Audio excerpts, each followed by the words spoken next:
I want to share this really amazing book by Evelyn Levinson. If you are a human design projector, regardless of what your authority type is, this is your book. Please go get this. It's so good. And I think like this year, it's so important for us projectors to really, really heal. And so what ends up happening with projectors, and Evelyn talks about this so much more succinctly than I do. So I'm not gonna talk too much about the book, but I'll talk about some of the major principles because I really do want to funnel people to buy her work. Um, Basically, she talks about the fact that as projectors, we have so many open centers, usually in our torso, especially sacral, which is our creative life force.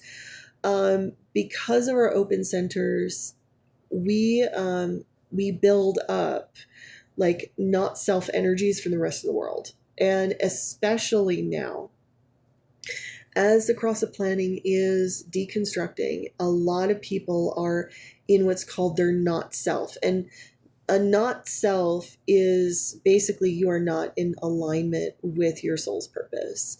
You're not in alignment with what your soul and your body united to do, and you're out of alignment. Energetically, physically, emotionally, mentally, you're out of alignment. And when you are a projector, because you have so many open centers, you absorb other people's unalignment or not self. And that causes you to be extra tired and extra bitter because so while manifestors and manifesting generators and when they are in their not self, they rage, they get angry, they get frustrated, they lash out. When generators when generators are in their not self, they get kind of rebellious. They're not necessarily rage filled, but they get rebellious and what I call passive aggressive. They do petty stuff. But projectors don't. What ends up happening is we kind of drown in all that toxicity because it drowns our energy centers. We feel absolutely no energy at all, and we feel sorry for ourselves. We become like Eeyore. And it's so hard to get out of it. Oh my God. So she has a whole chapter on what's called deconditioning the open centers, which is learning out how to clean out those open centers so you don't turn into Eeyore. And this is one of the problems of why projectors are never heard in our current society, is because this society is built to recognize rage. It's built to recognize anger. Because so many people, because of their design, they're not self is rage and anger. If your not self is despondency, depression, and self-loathing, people literally will pick on you. They will shame you and make fun of you, or they'll get angry at you because you feel sad. So you get even more dysregulated. And you can't, I've tried to explain this to the people I know till I'm blue in the face, but they won't understand because so many people don't understand how other energy types other than their own work. Most people don't have the capacity or the desire, especially now as things are collapsing. They don't have the time or the energy to figure out other people. So they're just operating based upon their own system. And so you have to, as a projector, you have to protect yourself from other people not willing to understand you and how different you are. Now, I'm not throwing in reflectors here because I've actually never met a reflector. So, I could speak about what the system speaks about, but until I meet and get to know a good reflector, I'm not going to give an answer. But I would say it's probably very similar to us projectors because they have so many open centers. But yeah, the more open centers you have, oh my gosh, the more you can get just filled with the despondency. And here is the crux. So many people are operating in their not self because, especially manifestors and manifesting generators, because rage is considered power in the society. So if you look at a lot of the captains of industry, a lot of the people that are looked up in politics and how angry they are and how furious they are and that rage, that's a not self. They're not feeling joy. The goal of a manifesting generator is to feel joy. The goal of a manifester is to feel excited and like giving out ideas to the people, because they just love being an idea generator. Generators are supposed to be like benignly happy and like absolutely in love with life. That's our true selves. That is who we are supposed to be. But you look out in the world, what do you see? Massive dysregulation.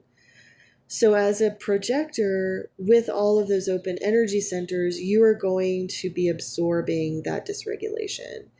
Not only that, but when you are in your not self and you are really struggling, you will most likely, unless you're around people who understand you and understand the human design system and understand who you are, or actually are very elevated human beings, they're going to attack you when you're at your worst. And you have to protect yourself from them. And it's sad. They will hate you and they will think the worst of you when you walk away, but it's what you have to do. And I've had to do this with at least a dozen people in the last couple of years because, I mean, let's face it, the world is crumbling, and it's especially since COVID. And I've had to try to explain to people like, hey, like I'm in a really bad place, and then they lash out at me, and then they fill my already overclogged open centers with darkness. They fill it with more darkness. And then I'm just like, I can't be around you. They don't understand that raging does not solve my problem. And that's the thing, is not everybody is built to rage. Not everybody is meant to rage. Deconditioning is not about raging. And a lot of what we are doing as society is actually not only harming our own bodies, it's harming our own mental health, and it's harming our relationships. We are losing out on so much intimacy and connection and the ability to have amazing communities because we can't even get past our own ridiculous trauma responses. So the best thing you can do as a projector is protect yourself from people who don't understand you. Now, here's something else, and it's not in the book, but this is a personal revelation I've had recently. You know, the whole thing waiting for the invitation, you know why you have to wait for the invitation? And I'm going to tell you, because I'm a projector. The reason why you wait for the invitation is because not every invitation is for your benefit. As a projector, you are, if a manifester or a manifesting generator is in their not self, they are going to be massively envious of you. So a lot of people will invite you to see you fail. They will invite you to scapegoat you. They will invite you to kick you while you're down, to make themselves feel better, like they're more amazing. They will invite you in to judge you. They'll invite you in to shame you. So you need to see if a person is inviting you in, if it is for respect or if it is for desperation because they just want another person to kick to make themselves feel good. So it's hard to make those decisions, and there's lots of nuances, and not everybody's completely evil, not everybody's completely good. So it is a trial and error for us projectors. But that is why you wait for the invitation, is because we are very sensitive, very powerful channelers in this world, and we don't operate energetically like the rest of the people. And so we have to protect ourselves from the ignorance of the rest of the population. Unfortunately, we do. Even though we absolutely love them and we want to help. Most of us don't have a mean bone in our body. Like, we don't want to hurt anybody, but we do have to protect ourselves. So I highly recommend this book. It is so empowering.